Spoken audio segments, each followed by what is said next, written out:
Fala, galerinha! Tudo bem? Espero que estejam todos bem. Quero constatar uma coisa. Eu ainda não me identifiquei, ainda não me acostumei com ficar falando com a câmera. Eu me sinto uma louca, mas para o bem comum, né? Então vamos lá. Bom, hoje a gente vai falar um pouquinho sobre literatura, tá? A gente vai falar sobre Barroco, especificamente Padre Antônio Vieira. No nosso planejamento, não tem uma aula só sobre a escola literária barroco. A gente estuda barroco dentro de cada autor, dentro de cada artista, tá? E o primeiro é o Padre Antônio Vieira. Primeiro, para a gente estudar Peraí, deixa eu colocar o tempo aqui. Primeiro, para a gente estudar sobre a importância e a visão do Padre Antônio Vieira, eu preciso entender qual era um contexto, né, da época, o que estava acontecendo. Bom, o Barroco chegou nessa briga entre reforma protestante e contra-reforma. Vocês lembram lá em Trovadorismo que eles eram teocentristas, né?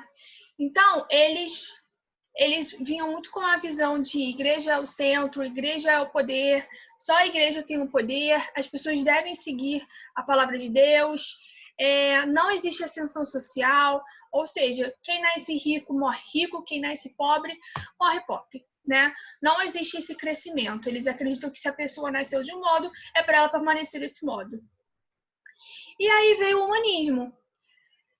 O humanismo veio para quebrar tudo isso. Eles eram antropocentristas, né? Ou seja, eles pensavam completamente diferente. Eles falavam, não, eu sou o centro, eu penso por mim, eu acho por mim.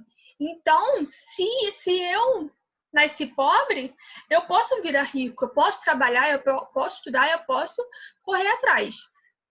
Então, ele era completamente diferente que a visão do trovadorismo, né? E aí o Barroco ficou no meio dos dois. O Barroco estava tendo essa briga entre teocentrismo antropocentrista. Hoje não quer sair, eu estou enrolando a língua aqui. E o Barroco estava ali no meio. A gente vai para onde? A gente vai para um, vai para outro, o que vai acontecer? Bom, e aí o que aconteceu? Calma aí que eu me perdi. Peraí. Tá. Aí o Barroco veio no final do século XVI, início do século XVII. E aí ele surgiu com a obra de Lutero. Lutero veio falando, olha só, a igreja não me manda, eu não preciso seguir palavra de Deus, eu não preciso seguir a Bíblia, eu penso por mim. Respeito, mas eu penso por mim. E eu posso sim crescer. E aí a igreja, né, ele foi conquistando, né, muito o povo, né? Óbvio que quem queria crescer, né, ia seguir a visão dele. E aí a igreja foi perdendo. A igreja não vai ficar de braços cruzados. Então a igreja entrou com a contra-reforma. Lutero veio com a reforma protestante, defendendo a reforma protestante, né? E a igreja entrou com a contra-reforma, pensando assim, olha só, vocês devem seguir a palavra de Deus, sim. Vocês devem ter o poder, fica concentrado com a igreja, sim, porque a igreja é a certa. E se vocês quiserem o lugarzinho de vocês no céu, vocês precisam andar, né, conforme a igreja manda, né? Além de colocar o dinheirinho lá para conquistar seu espaço no céu. E aí ficava essa briga, e o Barroco ali no meio. Então o Barroco surgiu com essa briga, tá? Reforma protestante e contra-reforma. Beleza? Bom, deixa eu ver aqui se eu estou esquecendo alguma coisa. Tá. Então, o Barroco foi introduzido no Brasil por intermédio dos jesuítas. Quem eram os jesuítas? Lembra que na aula passada de quintismo, os jesuítas foram até, né, as ilhas, né, foram até a Bahia para catequizar os índios. Ou seja, eles foram, lógico que conquistar as terras, né? Mas para eles conquistarem as terras, eles precisavam conquistar o povo, né? E aí eles foram, né, tentando colocar a visão deles na cabeça do povo para trazer para perto deles. Então, catequização vem também de, além de falar o papel da igreja, falar a palavra de Deus, também eles ensinavam, né? Surgiu as escolas, né? Lembram disso? Surgiu as escolas, então eles ensinavam literatura também. Bom, inicialmente no século XVI tratava-se de um movimento apenas destinado à catequização.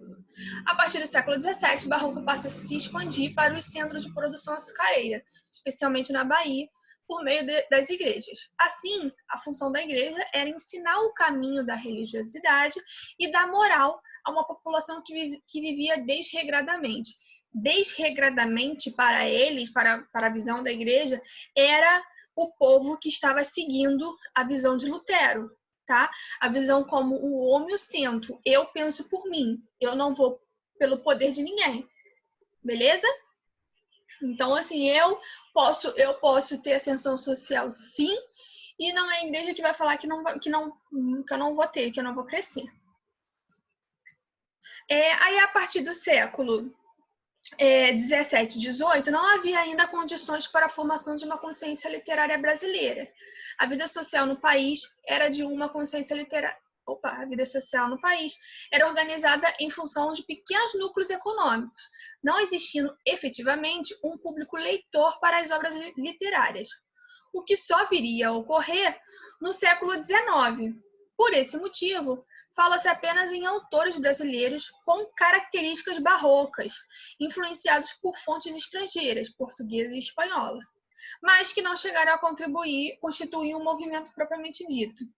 Nesse contexto, merecem destaque a poesia de Gregório de Matos, Guerra, e a prosa de Padre Antônio Vieira, representada pelos seus sermões. Na aula de hoje a gente vai estudar sobre o Padre Antônio Vieira, tá? A próxima aula é sobre Gregório de Matos. Mas o que a gente precisa entender? A diferença dos dois. Poesia é pelo Gregório de Matos. O Padre Antônio Vieira, ele ficou com a parte da prosa, beleza? O Gregório de Matos foi conhecido como Boca de Inferno. E o Padre Antônio Vieira, ele foi responsável ele participou da Companhia de Jesus e ele foi responsável também pela catequização, tá? Só que aí a gente vai entender um pouquinho a visão dele, tá? Então, prosa, Padre Antônio Vieira. Poesia, Gregório de Matos. O que a gente precisa saber também é que o barroco, nas obras dele, tanto na arquitetura quanto na poesia, é muito sombrio, é muito triste. Então, assim, todo esse conflito que estava passando na época, os artistas colocavam nas obras, certo?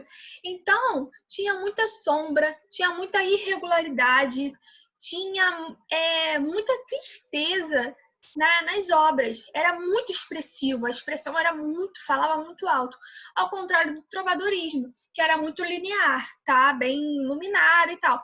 No barroco, não. No barroco era muito sombrio e as obras eram lineares, né? Eram irregulares. Bom, então o barroco a gente precisa saber que ele é dividido em duas partes, tá? O conceptismo e o cultismo. O conceptismo, ele falava assim, o que eu vou dizer?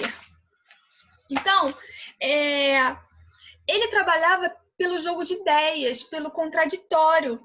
Ele utiliza muito a antítese também. Então, ele pensava assim, cara, o que eu vou dizer? O que eu vou passar para eles? Sabe, que ideia que eu vou passar para eles? Como que eu vou falar que visão é essa da igreja que é irregular? Você sabe, quem tem muito, quem tem pouco, tem muito pouco. E se todo mundo é filho do mesmo Deus, então, assim, tem alguma coisa errada. eles pensavam assim, eles além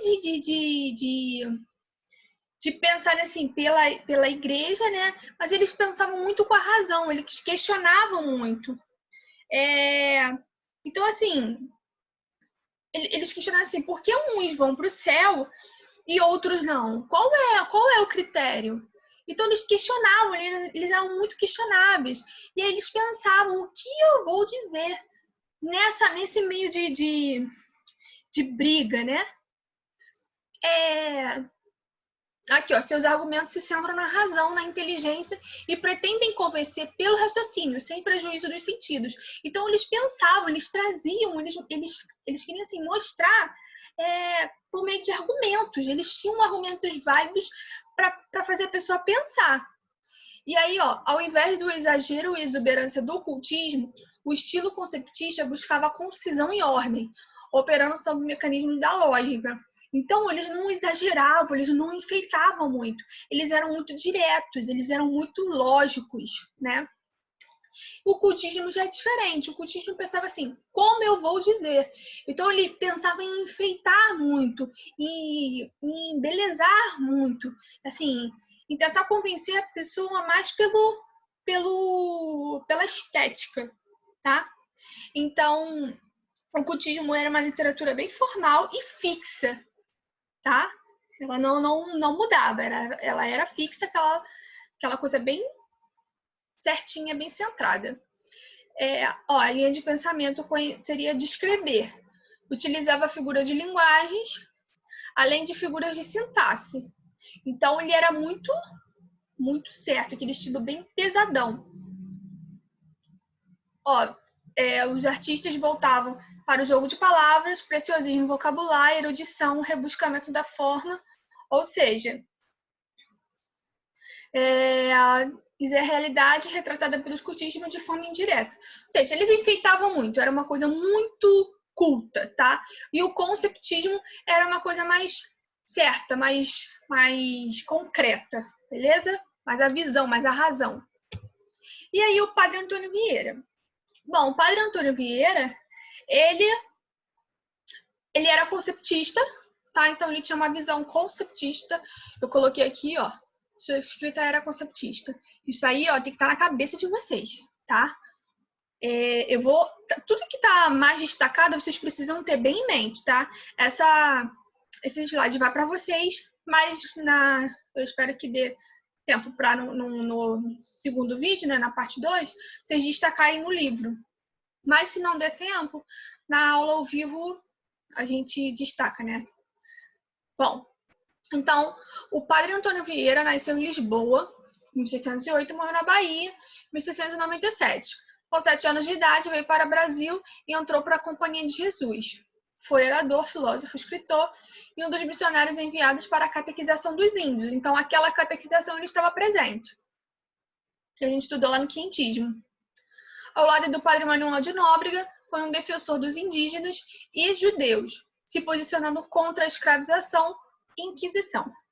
Ué, mas ele não era ligado à igreja? Se ele era ligado à igreja, ele era voltado para a visão da igreja, o poder concentrado da igreja.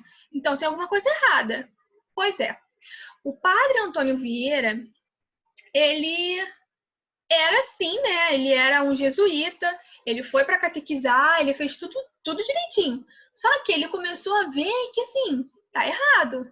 Ele questionava muito, ele é conceptista. Então ele questionava muito. Mas por que? Se todo mundo é filho de Deus, por que tem essa diferença de um vai para o céu e o outro vai para o inferno? Por quê?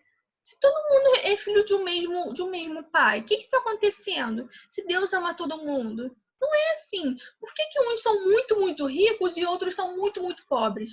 Então ele se questionava muito.